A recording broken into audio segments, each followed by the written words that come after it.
আমরা একটি কথা শুনতে পাচ্ছি যে সরকার এক ধরনের কম্প্রোমাইজিং অ্যাটিটিউডে আজকের যে বার্নিং ইস্যুগুলো সেগুলো হ্যান্ডেল করার জন্য চেষ্টা করছে এবং তাদের বক্তব্য হচ্ছে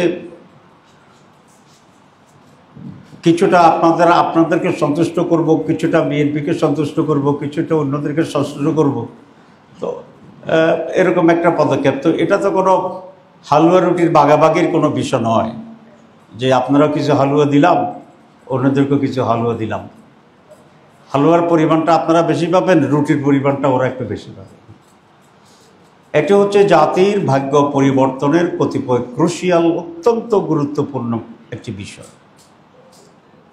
আপনারা দেখেছেন যে 56 বছরে এ রাজ্যের গভর্নেন্সে কোনো ধরনের পজিটিভ কোনো পরিবর্তন হয়নি। দল পরিবর্তন হয়েছে, ক্ষমতার পালাবদল হয়েছে, রাষ্ট্র পরিচালনার ব্যক্তিদের পরিবর্তন হয়েছে, কিন্তু নীতিগত এবং মৌলিকভাবে কোয়ালিটির কোনো চেঞ্জ 54 বছরে হয়নি।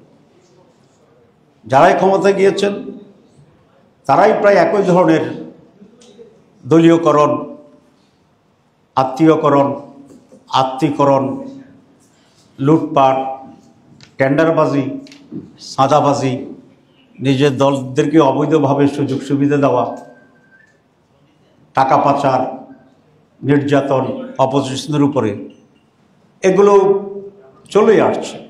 যখন আওয়ামী লীগ ক্ষমতা ছিল তখন অন্য দলগুলোর উপরে নির্যাতন চলছে, যখন অন্য কোনো দল ক্ষমতা ছিল তার বাইরের লোকদের উপরে কম বেশি নির্যাতন চলেছে। 54 বছর পরে এই ধরনের কোনো পরিবর্তন এর আগে হয়নি। কিন্তু এবার একটি জনসম্পৃক্ত বা সকল মানুষের অংশগ্রহণে স্বৈরাচার এবং ফ্যাসিবাদ, জালেম, হত্যাকারী, লুটপাটকারী, বিদেশের আনুগত্যকারী, সার্বভৌমত্ব বিক্রিকারী, এরকম একটি ফ্যাসিস্ট সরকারকে সকলে মিলে, সাংবাদিক, ছাত্র, শ্রমিক, পেশাজীবী, গরিব, উপরতলা লোক, সাধারণ মানুষ, সবাই মিলে আমরা এমন এক অভূতপূর্ব পরিবর্তন আমরা এনেছিলাম, যার মাধ্যমে মানুষ এটা আশা করেছিল যে এইবার কমপক্ষে বাংলাদেশে একটি গুণগত পরিবর্তন হবে। কিন্তু এক বছরের মাথায় এসে আমরা অত্যন্ত হতাশভাবে আমরা দেখছি যে রাজনৈতিক দলগুলোর ভিতরে আদর্শিক, চরিত্রগত বা গুণগত খুব বেশি পরিবর্তন হচ্ছে, এটা আমরা দেখি না। আমরা নোবেল লরিয়েট ডক্টর ইউনূসকে প্রদান করি একটি ইন্টারিম গভর্নমেন্ট আমরা সকলে মিলে করেছিলাম, এবং ডক্টর ইউনূস এমন একজন ব্যক্তি যে কোনো একটি রাষ্ট্রপ্রধান হিসাবে কোয়ালিটি, নৈতিকতা, সততার দিক থেকে উনি অনন্য, এবং সেটা নিয়ে এই এক বছর এটা প্রমাণ করেছেন। অনেকের ব্যাপারে, ক্ষমতার কাছাকাছি লোকদের ব্যাপারে আমরা নানা অভিযোগ পেলেও ডক্টর মোহাম্মদ ইউনূস, আমাদের চিফ অ্যাডভাইজার, তার ব্যাপারে নৈতিক এমন কোনো অভিযোগ আমরা এখনো পাইনি। এবং আমি মনে করি যে উনি সিনসিয়ারলি 3টি কাজ করবেন বলে ঘোষণা দিয়েছেন, যেটা পুরানো কথা আপনারা জানেন।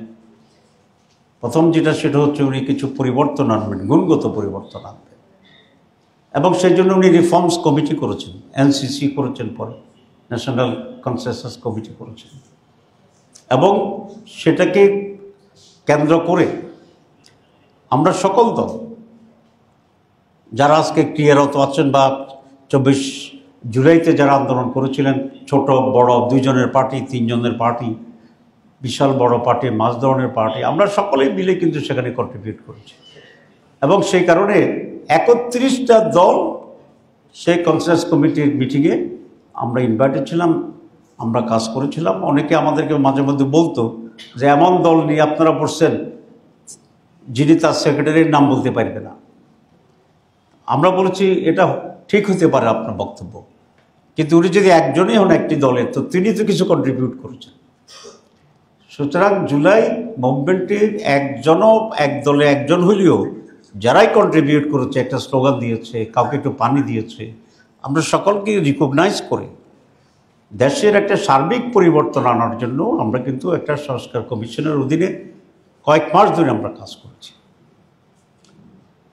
এবং আপনারা প্রায় সকলেই সকালবেলা যেতেন, আবার রাত পর্যন্ত সেখানে থাকতেন, আমাদের ব্রিফিং নিতেন, টেলিভিশনে ব্রডকাস্ট করা হয়েছে। এবং একটা নীতিগত কনসেনসাস পর্যায়ে আসার জন্যই তো মাসের পর মাস লাগছে। ব্যাপারটা যদি এমন হতো যে পার্টি যেটা বলে সেটাই ঠিক এবং সেটার উপরে একটা গণভোট হবে, তো তাহলে তো আমরা বলতাম সব পার্টিকে যে আপনারা কী কী চান লিখে দেন, সব পার্টির লিখার উপরে একটা গণভোট হবে। তো সব পার্টির লেখার উপরে যদি একটা গণভোট হইতো, এক পার্টি একটা লিখতো, তো আসলে কোনটা সিদ্ধান্ত হইতো, গণভোটের রায় হইতো? It's impossible. সেই জন্য যে সকল দল মিলে আলাপ আলোচনা করে, কম্প্রোমাইজ করে, স্যাক্রিফাইস করে, এক একটা অন্য গ্রহণ করে, যেটা আমরা একটা কনসেনসাসে ঐক্যমত্যে এসে পৌঁছেছিলাম, সিদ্ধান্ত হয়েছে, that was the final and that was the decision of the consensus committee. আমি আরেকদিন আপনাকে দেখাইছিলাম যে কনসেনসাস কমিটির ভিতরে দেখা যায় 29টা দল একমত হয়েছে, 2টা দল দ্বিমত পোষণ করেছেন, 26টা একমত হয়েছে, 5টা দ্বিমত করেছে। It's natural. সিদ্ধান্ত হওয়ার প্রক্রিয়া তো এটাই যে মেজরিটি যেটা, আমরা কিন্তু এখন মেজরিটিতে এবার নেই, আমরা মোর দেন 2/3 যারা একমত হয়েছে তারটাকেই সিদ্ধান্ত হিসেবে দিয়েছি। কোশ্চেন আছে নোট অফ ডিসেন্টের ব্যাপারে। ইয়েস, নোট অফ ডিসেন্টও সারা দুনিয়ায় প্রচলিত দ্বিমত পোষণের একটি গণতান্ত্রিক প্রক্রিয়া। এটা ব্যক্তি দিতে পারেন, দলও দিতে পারেন। সেই হিসাবে যাদের যে দ্বিমত ছিল তার সেখানে নোট অফ ডিসেন্ট দিয়েছে। কিন্তু পৃথিবীর ইতিহাসে একটি ঘটনাও নাই, আমি আপনাদেরকে চ্যালেঞ্জ দিয়েছি এই জন্য যেহেতু এটা নিয়ে একটা বিভ্রান্তি তৈরি করছে। আমি অনেক বুদ্ধিজীবীকে, বিশ্ববিদ্যালয়ের শিক্ষকদেরকে জিজ্ঞেস করেছিলাম যে এরকম ডিসেন্ট সহ গণভোটের কোনো নজির আছে কিনা। অনলাইনে তারা যতটুকু জানতে পেরেছে কালকে আমাকে বলেছে নোট অফ ডিসেন্ট সহ কোনো গণভোটের কোনো নজির সারা দুনিয়াতে এখন পর্যন্ত নাই। কারণ নোট অফ ডিসেন্ট হচ্ছে একটি ব্যক্তির অথবা একটি দলের তার দ্বিমত থাকার বিষয়, কিন্তু সিদ্ধান্ত তো হচ্ছে যেটা মেজরিটি নিয়েছে, 2/3 নিয়েছে, 3/4 নিয়েছে, যেটা হচ্ছে সেটা। সুতরাং বিএনপি নোট অফ যখন ডিসেন্ট দিয়েছে আমরা কোনো আপত্তি করিনি। আমি এবং বিএনপির প্রতিনিধি আমরা দুজন কিন্তু এক সোফায় বসতাম। অ্যারেঞ্জমেন্টটা এমন ছিল যে একটা সোফায় 2 জন জামাত এবং বিএনপির প্রতিনিধি, তার পাশে আর একটা সোফায় আমাদের সাথে সঙ্গে ছিল তারা। আপনারা দেখেছেন বিএনপির প্রতিনিধি যখন নোট অফ ডিসেন্টের কথা বলতো অনেক সময় আমি এক সাপোর্ট দিতাম যে ঠিক আছে ওনাদের নোট অফ ডিসেন্ট আছে, ইউ ক্যান রেকর্ড ইট। কিন্তু নোট অফ ডিসেন্ট তো ওনাদের দলের একটা আলাদা বিষয়, একটা কনসেনসাস কমিটির সিদ্ধান্তের সাথে হ্যাজ নো রিলেভেন্সি, মানে এটা কোনো প্রাসঙ্গিকতা নেই। এবং আমি আবার রিপিট করছি, দুনিয়ার কোথাও নোট অফ ডিসেন্টের উপরে গণভোট হয় নাই। আজকে আমি আপনাদের মাধ্যমে এই তথ্য দিচ্ছি, ওনারা যদি রেকর্ড দেখাতে পারে I will withdraw my position. এখন বিএনপি কিন্তু সংস্কারের প্রথম থেকেই তারা কিছুটা অনগ্রাহী ছিল, অনেক বিষয়ে তারা দীর্ঘ দ্বিমত করেছে। এবং আমার ধারণা আমরা সকলে মিলে যে পরিমাণ কথা বলছি, বিএনপির প্রতিনিধি একাই কনসেনসাস কমিটিতে সেই পরিমাণ কথা বলছে, আপনারা দেখছেন। সব কিছু মিলে একটা সুন্দর এন্ড হয়েছিল এবং বিএনপি অত্যন্ত স্বতঃস্ফূর্তভাবে বিএনপির মাননীয় মহাসচিব এবং বিএনপির আরেকজন স্ট্যান্ডিং কমিটির সদস্য দুজনেই সিগনেচার দেওয়ার যে অনুষ্ঠান সেখানে তারা উপস্থিত ছিলেন, তার পাশে আমাদের সিট ছিল। আমরা স্বতঃস্ফূর্ত হাসি খুশি ঠাট্টা জোক সিরিয়াস টক সব কিছু মিলে ওখানে ছিলাম। And we signed very gladly, very spontaneously, very naturally, এবং with the decision of the party. এখন বাস্তবায়ন প্রক্রিয়া গিয়ে আবার সেখানে নতুন আলোচনা হয়েছে, কনসালটেন্সি কমিটিরা করেছেন, ওনারা কিছু বলেননি।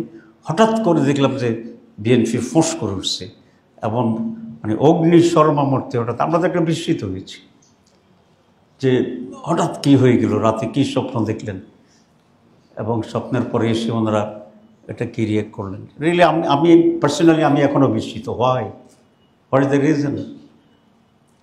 2 নম্বর কথা হচ্ছে, ওনারা যদি পদ্ধতি নিয়ে দ্বিমত পোষণ করেন, দে ক্যান ডু দিস, কিন্তু এখানে জামাতের সাথে তো কোনো সম্পর্ক নেই। এটা তো কনসেনসাস কমিটি বিএনপি, সরকার বিএনপি, এখানে বিএনপি জামাত তো কোনো পয়েন্ট না। জামাত জামাতের জায়গায় আছে, ওনারা ওনাদের জায়গায় আছে। আমরা বুঝে শুনে যেহেতু সিগনেচার করেছি, আমরা দ্বিমত পোষণ করার কথা কোনো প্রয়োজন হচ্ছে না আমাদের। ওনারা হয়তো সিগনেচার আগে ঠিকমতো বুঝে শুনে করে নাই হয়তো বা, তো পরে যখন বুঝটা আসছে ওনাদের দৃষ্টিতে তখন ওনারা বিরোধিতা করছেন, তো করেন। কিন্তু আমরা বিশ্বের সাথে দেখলাম যে ওনারা সংস্কারের বিরোধিতা সাথে সাথে জামাত ইসলামীকে টার্গেট করে বিরোধিতা করা শুরু করেছে। আপনারা দেখেন ওনাদের কথার ভিতরে অনেক কন্ট্রাডিকশন আছে। মাঝে মধ্যে যখন পত্রপত্রিকা আসছিল যে বিএনপি সংস্কার চায় না, তখন ফখরুল ইসলাম সাহেব প্রায় 2 মাস আগে এক বক্তৃতা বলছেন সংস্কারের বাবা হচ্ছে বিএনপি। আপনাদের নিশ্চয় জানা আছে বাবা শব্দটা বলছিলেন। তো এরকম যদি বহু কিছুর বাবা হইতে চায়, সন্তানের বাবা, সংস্কারের বাবা, আমাদের তো কোনো আপত্তি নেই। বাবার দায়িত্ব পালন করতে পারলে উনি অনেকজনের বাবাই হইতে পারেন। একদিকে সেক্রেটারি জেনারেল বলছেন সংস্কারের বাবা বিএনপি। 2 দিন আগে ওনাদের আরেক নেতা, প্রাক্তন বেসামরিক ব্যক্তি, সামরিক ব্যক্তি আপনারা জানেন, উনি বলছেন সংস্কারের কোনো প্রয়োজনও নেই। পত্রিকা দেখছেন না? আচ্ছা, আমি সব পত্রিকার কাটিং আনছি, ওনাদের বক্তব্য, এটা আমারগুলো না, পত্রিকায় যেগুলো আসছে। তাহলে একজন বললেন যে সংস্কারের বাবা বিএনপি, আরেকজন বলছে সংস্কার দরকার নেই। এখন আমরা কোনটাকে বিশ্বাস করব? ওনারা বললেন যে জামাত ইসলামী কি করছে, মিথ্যা বলে জনগণকে বিভ্রান্ত করছে। এখন কোনটা আমরা মিথ্যা কথা বললাম, এই কথাটা তো আমাদের জানার একটা অধিকার আছে। আপনারা না, যেহেতু আমরাই মিথ্যা বলছি বলতেছে, তাহলে কোনটা মিথ্যা বললাম এই কথা আমাদের জানার অধিকার আছে। আমি ফখরুল সাহেবকে অনুরোধ করব, উনি আগামীকালের ভিতরে বা ওনার সময় মতো জামাত ইসলাম কোন কোন পয়েন্টে মিথ্যা বলছে এটা জাতির কাছে পরিষ্কার করবে। আরেকজন বলছেন যে জামাত ইসলামী প্রতারণা করে আমাদেরকে বেকায়দায় ফেলে দিছে।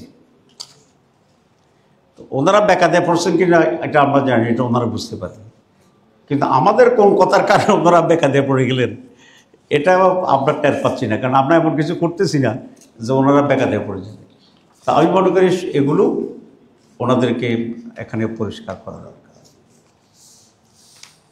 ওনারা এখন একজন এক চ্যাপ্টার নিচ্ছেন জামাতের বিরুদ্ধে, সেক্রেটারি জেনারেল এক চ্যাপ্টার, স্ট্যান্ডিং কমিটি আরেকজন আরেক চ্যাপ্টার। ওনাদের আরেক নেতা বলছে যে জামাত ইসলামীকে ব্যান করা উচিত। ঠিক আছে না? খুব ভালো। তো জামাত ইসলামীকে যদি 91 সালে বিএনপি যে সরকার গঠন করছিল তার আগে ব্যান্ড করত, বা জামাত যদি তখন ব্যান্ড থাকতো, বিএনপিতে বোঝা গেল ব্যান্ড চাচ্ছে, তো তখন যদি ব্যান্ড থাকতো জামাত ইসলামী, তাহলে ওনারা 91 সরকার গঠন করতেন কীভাবে? কারণ জামাতের সমর্থন নিয়েই তো সরকার গঠন করছে। তো জামাত ব্যান্ড থাকলে তো আর তাহলে 91 সরকার কীভাবে গঠিত হইতো জামাত ব্যান্ড থাকলে? আমি ওনাদের কাছ থেকে এই ক্লারিফিকেশনটা চাইতেছি। আপনাদের খেয়াল আছে না, জামাত ইসলামী তখন 18 আসন আমরা পেয়েছিলাম, কোনো দলে মেজরিটি পায়নি। তখন ম্যাডাম খালেদা জিয়া জামাত ইসলামীর কাছে অ্যাপ্রোচ করেছিলেন বিএনপিকে সমর্থন দেওয়ার জন্য, সরকার গঠনের জন্য। আমরা বঙ্গভবনে গিয়ে চিঠি দিয়ে বিএনপিকে সমর্থন দেওয়ার পরে বিএনপি মেজরিটি হয় এবং সরকার গঠন করে। আচ্ছা, সেটা নিঃস্বার্থ হতে পারে, উদাহরণ যারা বলছে সেটা কোনো ম্যাটার না। ম্যাটার হচ্ছে জামাত যদি ব্যান্ড থাকতো 18 সিট না যোগ হইতো বিএনপির সাথে, তাহলে বিএনপি কি সরকার গঠন করতে পারতো না। তো তাহলে বিএনপি যদি 91 সালে সরকার গঠন করতে না পারতো, আজকে বিএনপি কি এই অবস্থায় আসতে পারতো? বিএনপির ইতিহাস তো এরকম হতো না, হয়তো ভিন্ন হইতো। তখন আওয়ামী লীগ আবার সরকার করতো, তারপরে কি হইতো এটা কাল্পনিক, এখন তো আমরা বুঝছি না। তাইলে বিএনপি নেতারা এমন কথা বলেন যে কথা যদি সত্য হয় বা সত্য হইতো, তাহলে বিএনপির নিজস্ব পজিশনেরও একটা হুমকির ভিতরে পরিচিত, সরকার করতে পারত না। কথাটা কি আমি বুঝাতে পারছি আপনাদের? আমি 91 সালে সরকার গঠনের পরে ওমরায় গিয়েছিলাম। তো সেখানে লোকেরা আমাকে ধরছে যে আপনারা মহিলার নেতৃত্বকে সমর্থন দিলেন কেন, কারণ খালেদা জিয়ার নেতৃত্বে তো এটা তো একটা বেকায়দা প্রশ্ন। তা আমি বললাম যে আমরা তো পুরুষেরও দাঁড়িয়েছিলাম, কিন্তু এদেশের মানুষ তো দুইটা বড় দলকে বেশি আসন দিয়ে, মাত্র 18 আসন দিয়ে পাশ করিয়ে জামাত ইসলামীকে তো আত্মাইয়ুতে বসে রাখছে। আত্মাইয়ুত বুঝেন তো, নামাজ শেষ করার আগে যে আমরা পড়ি বসে, তো জামাত তো আত্মাইয়ুতে বসে দিয়েছে মানুষ, দুই পক্ষে দুই মহিলা। এখন আমাদের অবস্থা ছিল এরকম যে আমরা যদি মহিলার দিকে না তাকাই, তাহলে আজীবন আত্মাইয়ুতে বসে থাকতে হয়, সালাম ফিরাতে পারি না। তো আরেকটা হচ্ছে কোনো রকমের ডান দিকে তাকাইয়া সালাম ফিরাইয়া আবার সোজা হয়ে দাঁড়িয়ে গেলাম, ঠিক আছে। তো আমরা 91 সালে ওই আত্মাইয়াতু থেকে নামাজ শেষ করার জন্য বিএনপির দিকে সমর্থন দিয়া তো আমরা এই সরকারটা গঠন করে দিয়েছি। তো এই জন্য বলছি যে বিএনপি যে বলছে জামাতকে ব্যান্ড করতো, জামাত যদি 91 আগে ব্যান্ড হতো, তাহলে বিএনপি কীভাবে সরকার গঠন করতো জামাতের সহযোগিতায়, এই ব্যাখ্যাটা আমি ওনাদের কাছ থেকে চাই। আজকে আমাদের বেশি কথা না, আমাদের বন্ধুরা যেটা বলে সেটার ব্যাপারে আমরা একটু ক্লিয়ার হতে চাইতেছি।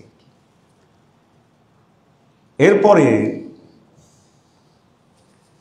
আওয়ামী লীগের বিরুদ্ধে যত আন্দোলন হয়েছে, এই আন্দোলনে সবচেয়ে বেশি স্যাক্রিফাইসটা কে করছে, যে কারণে আজকে এই পরিবর্তন, যে কারণে আছে আরেকটা সরকার গঠনের চিন্তা, নির্বাচনের চিন্তা। আমাদের তো সিনিয়র 11 জন নেতাকে হত্যা করছে আওয়ামী লীগ, কিন্তু বিএনপির এমন কোনো সিনিয়র নেতাকে কি ফাঁসি দিছে? তাহলে ফাঁসিটা খাইছি আমরা, প্রফিটটা আর প্রফেশন হিসেবে বিএনপি। তো তারপরে তো আমরা কিছু বলি না, কারণ আমরা তো একটা সিভিলাইজড পলিটিক্যাল পার্টি, আমরা কারো উপকারকারী খোটা দিই না। কিন্তু যা উপকার পাইছে এবং যা গভর্নমেন্ট ফর্ম করছে, যারা আমরা হেল্প করলাম, হে আবার আমাদেরকে উল্টা কথা বলতেছে। তো এটা কি রাজনীতির সংজ্ঞা, রাজনীতির আভিজাত্যে, রাজনীতির কালচারে, রাজনীতির ক্যালকুলেশনে, অথবা রাজনীতির আপনার যে এনভায়রনমেন্ট, সেটা কি এটা পড়ে? এরপরে যেটা সেটা হচ্ছে ফখরুল সাহেব একেবারে আরও এখন থেকে 56 বছর আগে গেছেন। আচ্ছা, তো ওনারা যখন আমাদের সাথে একসাথে বসবাস করছেন, তো সে সময় বিষয়টা এমন ছিল না, এটা খুব লজ্জাস্কর। আমি আওয়ামী লীগ লোকদেরকে বলতাম যে ভাই, আমরা একসাথে আন্দোলন করছি বিএনপির বিরুদ্ধে, তোমাদের পাশে নিজামী সাহেবের ছবি আমি 28 অক্টোবর দেখাইছিলাম জনসভার ভিতরে, হাসিনা নিজামী একসাথে বসে আছে। তো তখন তোমরা জামাতকে হালাল মনে করছো, এখন যে উল্টা কথা বলো, একটু লজ্জা থাকা উচিত না? যে মানুষ তো দেখতেছে যে এরা কিন্তু আগে একসাথে খাইছে, একটু পরে উল্টো পাল্টা কথা বলতেছে। শোক লজ্জা হইলেও থাকতে হইব যে আমি একসময় ব্যবহার করেছি, এখন আমি উল্টা বলছি। তো বিএনপি যদি এখন আওয়ামী লীগের ন্যারেটিভ দেয়, বিএনপি এখন আওয়ামী লীগের ন্যারেটিভ দিচ্ছে, তাহলে বিএনপির সাথে আওয়ামী লীগের জামাতের পোস্টে তাহলে কোনো ডিফারেন্স থাকছে না। তাহলে বিএনপি ততক্ষণ বিএনপি যতক্ষণ তারা আওয়ামী লীগ বিএনপি লড়াইতে থাকে। যখন জামাত এবং বিএনপির সাথে যে কোনো কারণে মতপার্থক্য হয়, তখন বিএনপি কিন্তু আওয়ামী লীগের ন্যারেটিভ এবং আওয়ামী লীগের চেয়ারে বসে জামাতের বিরুদ্ধে কথা বলে। এটা আমি মনে করি যে রাজনৈতিক সততার অভাব।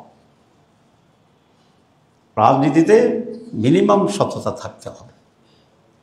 এখন কোনো দল যদি মনে করে যে আমরা জনগণকে যাই কনফিডেন্স দিই না কেন আমরা ক্ষমতায় এসে চাঁদাবাজি করব, এখানে আমাদের সততার প্রয়োজন নেই। আমরা ক্ষমতায় এসে বা আমরা যদি সুযোগ পাই আমরা দখল করে ফেলব, এখানে সততার কোনো প্রয়োজন নেই। আর একইভাবে তারা যদি রাজনীতিকেও সেইভাবেই চিন্তা করেন যে আমরা রাজনীতিতেও কোনো সততা মেনটেন করব না, আমরা প্রয়োজন হলে একসাথে থাকবো, প্রয়োজন হলে একসাথে খাবো, প্রয়োজন হলে একসাথে ঘুমাবো, প্রয়োজন হলে একসাথে ট্রেন চড়বো, প্রয়োজন হলে একসাথে মন্ত্রী পরিষদেও থাকবো, প্রয়োজন হলে আমরা কাঁধে কাঁধ মিলিয়ে ইলেকশনও করব, আবার যখন প্রয়োজন হবে আমরা সততার পরিচয় না দিয়ে তাদের বিরুদ্ধে ওই ইস্যুগুলো নিয়ে গালিগালাজ করবো, যে ইস্যুগুলো ফেসিবাদ এবং স্বৈরতন্ত্র তাদেরকে চিহ্নিত করতে চায়। এটাই যদি রাজনীতির ক্যারেক্টার হয়, দলগুলোর ক্যারেক্টার হয়, তো তাহলে 54 বছরের যে সাফারিংসটা এটা কি জনগণের জন্য? নো। জনগণের ভুল সিদ্ধান্তের জন্য? নো। 54 বছরের জনগণ সবসময় সঠিক সিদ্ধান্ত নিয়েছে। এটি পলিটিক্যাল পার্টিস, দি করাপ্ট পলিটিক্যাল লিডার্স, অকৃতজ্ঞ রাজনীতিবিদ, যখন যা তখন তা, এরকম চরিত্রের রাজনীতির নেতৃত্ব আজকে বাংলাদেশের এই সকল ক্রাইসিসের জন্য প্রধানত রেসপন্সিবল বলে আমরা মনে করি। জামাত ইসলামী কখনোই মুনাফিকি করে না, জামাত ইসলামী কখনোই কারোর সাথে কোনো প্রতারণা করে না। এটা কেউ যদি খুবই ডকুমেন্টের, আমি ডিবেটে রাজি আছি, যারা জামাত ইসলামকে এরকম শব্দ নিয়ে আজকে মানুষকে বিভ্রান্ত করতে চাচ্ছে, আমি ব্যক্তিগতভাবে তাদের সাথে, অথবা তারা যদি কোনো দলের প্রতিনিধিত্ব করেন সেইভাবেও আমরা ওপেন ডিবেট করতে রাজি আছি, যে আমরা এগুলোর সাথে আমাদের কোনো সম্পর্ক নাই, পাবলিকলি আমরা ওপেন এ নিয়ে চ্যালেঞ্জ করতে চাই। আমি সর্বশেষ কথা যেটা বলতে চাই, যে গণভোট ইস্যুতে বিএনপি বলছেন যে গণভোট এবং জাতীয় নির্বাচন একসাথে হইতে হবে। আমি গতকাল বা পরশু বলছি প্রতিদিনই যে গণভোট এক ধরনের বিষয়, আমাদের সংস্কার নিয়ে আমরা যে কোনো সময় সংস্কার আমরা করতে পারি, কোনো একটি গভর্নমেন্ট তার মাঝখানে সংস্কার করতে পারে, কনস্টিটিউশন চেঞ্জ করতে পারে, এবং সেখানে গণভোট আবার হইতে পারে। কিন্তু জাতীয় নির্বাচন তো 5 বছরের একটি বিশেষ নির্বাচন, ক্ষমতা পালাবদলের নির্বাচন, দুটোর চরিত্রই ভিন্ন। এখন আমাকে অনেকে বলে যে তাহলে বিএনপি এত সিরিয়াস ছিল কেন? 3টি কথা বলছেন তারা। একটা কথা বলছেন গণভোট করতে হলে অনেক টাকা খরচ হবে। টাকা তো কিছু খরচ হবে, অনেক হবে না, কিছু খরচ হবে, এবং একটা জাতির পরিবর্তনের জন্য যে টাকা খরচ হবে সেটা গুরুত্বপূর্ণ, নাকি সাদাবাজ দখলবাজদের সুবিধা করার জন্য আমি ভিন্ন প্রক্রিয়া অ্যাভয়েড করে যাব সেটা ভালো হবে। আমি এটা বলতে চাইছিলাম আজকে, তো আমি খুব ধন্যবাদ জানাই, অন্য এক বক্তব্য দেখলাম পত্রিকা এসে গেছে, আমার মুখে বলাটা অসুন্দর ছিল, ভাবতেছিলাম বলবো কি বলবো না, সিনিয়র মানুষ। তো আমি ওই বক্তাকে ধন্যবাদ জানাই যে আমাকে এই মহা বিপদ থেকে রক্ষা করছে।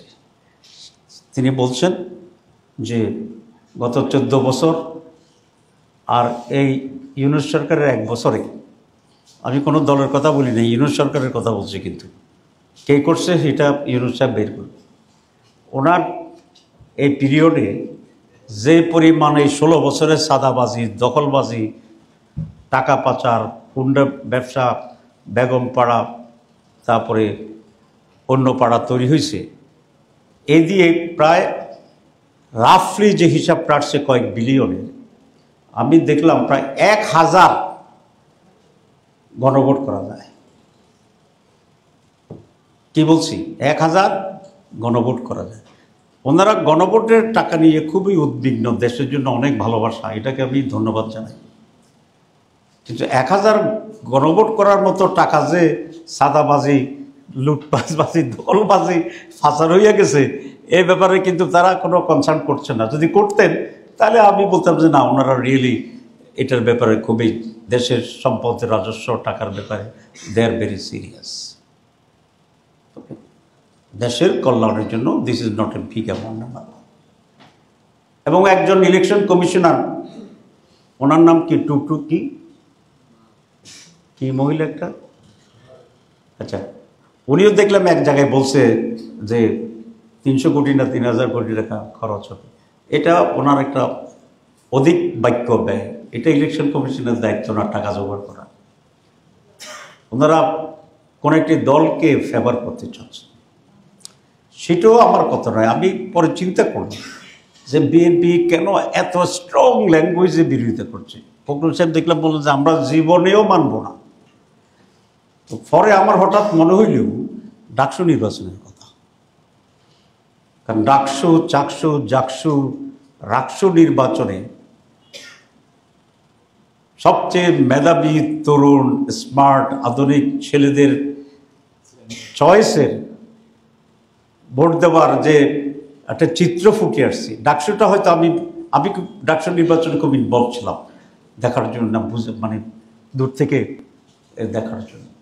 তা আমি ধারণা করেছিলাম যে ডাকসুতে বোধহয় একটা অ্যাক্সিডেন্ট হয়ে গেছে, ছেলেমেলে বুঝতে পারে নাই কারে ভোট দিয়ে ফেলছে।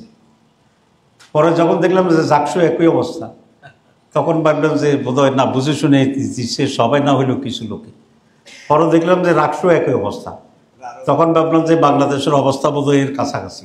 সিটাগাঙে যখন দেখলাম যে একই অবস্থা, তখন কনফার্ম হইলাম যে 4 কোটি তরুণের প্রতিনিধিত্বকারী 4টা বিশ্ববিদ্যালয়ের শিক্ষিত মেধাবী ছাত্রদের মনের অবস্থায় চয়েসটাই এখন এইটা।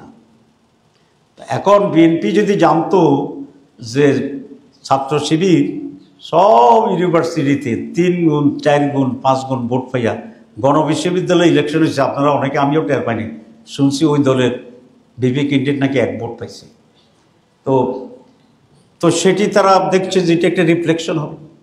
এখন গণভোট যদি হয় আগে, তাহলে আমি নিশ্চিত 80% হার পক্ষে হবে বিএনপি যদি বিরোধিতা করে, আর 20% নার পক্ষে হবে যদি বিএনপি না থাকে। এখন সব ইউনিভার্সিটিতে শিবির, আবার গণভোটেও 80% জামাতের পক্ষে, হার পক্ষে। তো তাহলে জাতীয় নির্বাচনে ওনারা তো বুঝে গেছে এটার ইম্প্যাক্ট ওইখানে পড়বে না। গণভোটে ওনারা জীবনও না যাওয়ার প্রধান কারণ আমি এখন বুঝে পাইলাম যে এই গণভোটও 80% লোক হার পক্ষে থাকবে, এবং এটারই প্রতিফলন হবে জাতীয় নির্বাচনে।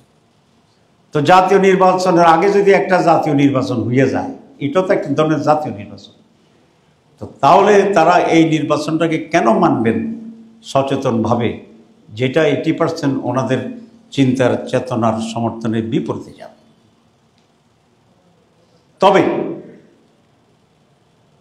একটা জিনিস আছে, তারা যদি হাঁ ভোটের পক্ষে থাকে, আমরাও হাঁ ভোটের পক্ষে থাকি, তাহলে আর মানুষ এটা বুঝতে পারবে না যে বিএনপির পক্ষে হাঁ কত, জামাতের পক্ষে হাঁ কত। সুতরাং এটা তাদের একটা কৌশল হইলে আমি মনে করি ওনারা এখানে মোটামুটিভাবে একটা, শব্দটা বলতে চাই না, একটা সুন্দর পরিবেশ এখানে থাকতে পারবে। আমি লাস্ট কথা বলছি, কিছু কথা তো আমরা পলিটিক্যাল রেটরিক হিসেবে বললাম, সব কথাটি আমি খুব সিরিয়াসলি বলি নাই, কিছু সিরিয়াসলি বলছি। আমরা চাই, এখনো চাই যে দেশটা এখন যে হঠাৎ, আমরা সকলে তো নির্বাচনের প্রস্তুতি দিচ্ছি, আপনারা জানেন। আমরা 300 আসনে নমিনি দিছি, কাজ করতেছি, তারপরে বলে জামাত ইসলাম ফেব্রুয়ারি নির্বাচন চায় না।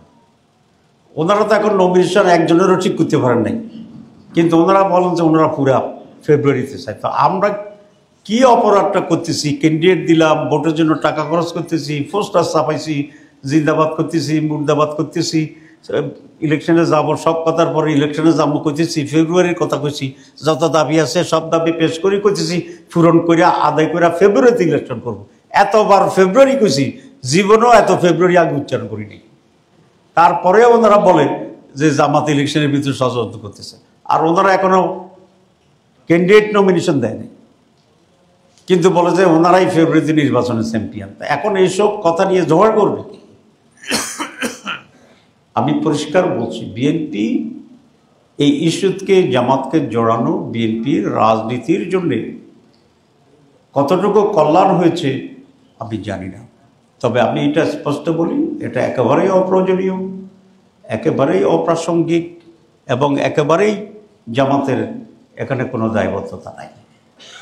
তো জামাত ইসলামীর পক্ষ থেকে আপনাদের মাধ্যমে আমি জাতিকে এটা পরিষ্কার বলে দিতে চাচ্ছি যে জামাত বিএনপি যতই উস্কানি দেয়, জামাত ইসলামী বিএনপির সাথে কোনো ধরনের বিরোধ এবং ঝগড়ায় লিপ্ত হতে চায় না, হবে না। আমরা চাই মানুষের ভিতরে যে একটা আতঙ্ক সন্দেহ তৈরি হয়েছে, মানুষ কিন্তু আতঙ্কিত যে কী হবে, এই মানুষের আতঙ্ক দূর করে কি হবে এটাকে স্পষ্ট করার দায়িত্ব হচ্ছে রাজনৈতিক দলগুলো। সুতরাং যাই করছে let us forget and forgive, যাই করতেছে লেট আস স্টপ। আমি বিএনপিকে অনুরোধ করব, আসুন বিএনপি এবং জামাত ইসলামী আমরা একসাথে বসি, আমরা দেশের এই পরিস্থিতি নিয়ে খোলামেলা আলোচনা করি এবং একটি সুন্দর সুষ্ঠু নির্বাচন, আমাদের যে চার্টার অফ জুলাই যেগুলো আছে দেশের জন্য অত্যন্ত প্রয়োজন, সেই চার্টারের জন্য যে গণভোটের যে গণভোট, জাতীয় নির্বাচন এবং কনস্টিটিউয়েন্সি অ্যাসেম্বলি এবং এটার বাস্তবায়নের জন্য যে ইম্পিউনিটি দেওয়া হচ্ছে সেটি, যেগুলো নিয়ে আজকের সমস্যা, আসলে সব ইস্যু নিয়ে আমরা বসি। উত্তেজনা হয়েছে, আবার পানি ঢেলে দিলে তো আগুন নিভে গেছে। বাংলাদেশের মানুষ, রাজনৈতিক দলগুলো এই ধরনের দায়িত্বহীন অস্পষ্টতা এটা চায় না। মানুষ চায় একটা সমঝোতা, একটা সমাধান। আমি সেই আলোচনার জন্য আহ্বান করছি। জামাত ইসলামী এবং বিএনপি যদি একটি সমঝোতার কাছাকাছি আসে, তাহলে বাকি যারা রাজনৈতিক স্টেক আছে আমরা তাদের সাথে আলোচনা করব একটা গাইডলাইন তৈরি করে। তখন এটা সার্বজনীন সকল দলের একটি মত হিসেবে রূপান্তরিত হবে। আর যদি তাই হয় তাহলে আমরা আশা করি আজকের যে সংকটের আভাস আমরা দেখছি সেখান থেকে এই যাত্রী পরিত্রাণ পাবে। আরেকটি কথা ওনারা বলেন, সকলেই বলেন যে যদি সমঝোতা না হয়, ইলেকশন না হয়, তাহলে কী হবে? ফেসিবাদ এসে যাবে। তো ফেসিবাদ আসবে, আপনি তো বলতেছেন। তো ফেসিবাদ আসলে আপনি যদি ফেসিবাদ না চান, তো তাইলে আসেন শান্ত হন, আমরা শান্ত হই, সবাই মিলে আমরা করি। মানে অন্যের উপর দায়িত্ব আমার শতভাগ। আমরা যখন আপনার প্রশাসনের কথা বলি যে বিএনপি 80 ভাগ, পরের দিনই বিএনপি বলছে জামাত 80 ভাগ, তাহলে যে জামাত যেখানে যেখানে 80 ভাগ আছে সবগুলোকে ট্রান্সফার করে দেন, আমরা রাজি আছি। তো তাহলে ওরা বলে কেন 80 ভাগ নিচে আর 20 ভাগ যে বাকি আছে, এসব কথা বলে ওইটাও নিয়ে ওনারা শতভাগ হইতে চায়। তো এসব রাজনীতিক কৌশল তো আজকাল মানুষ বুঝে যায়। আমরা কৌশলী হইতে চাই না, আমরা খেলতে চাই না, এবং রাজনীতির খেলা আছে কিন্তু বেশি খেলাটা রাজনীতিকে ঝুঁকিপূর্ণ করে দেয়। সেই জন্য আমি এই উদাত্ত আহ্বান আজকে জানানোর জন্য বলছি যে আমরা তো বলেছি বিএনপিকে আমি আহ্বান করছি যে আসেন আমরা বসি, বকুল্যে বসি, আমরা কথা বলি, বলে একটা সমন্বয়, সমঝোতা, আন্ডারস্ট্যান্ডিংয়ের মাধ্যমে আমরা আগামীতে বাংলাদেশ কীভাবে সত্যিকার অর্থে একটি স্বাধীন সার্বভৌম নতুন বাংলাদেশ হতে পারে, আমাদের এজেন্ডাগুলো কি।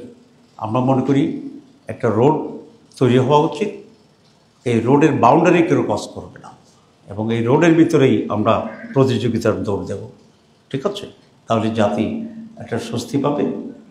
এবং আমি ঐকমত্য কমিশন এবং প্রধান অ্যাডভাইজারের কাছে অনুরোধ জানাবো, আপনি মেহরবানি দৃঢ় থেকে যাহার সঠিক আপনি সেই সিদ্ধান্ত নেন, জনগণ আপনার পাশে থাকবে। আপনি কত লোকের সমর্থন চান? লাখ লাখ? ইয়েস। কোটি কোটি? ইয়েস। আপনি বলেন কত লোকের সমর্থন আপনি চান, এই জাতি আপনাকে সে সমর্থন দেবে। আপনি কোনোভাবেই অন্যায় এবং অন্যায্যতার ব্যাপারে আপনি নমনীয় হবেন।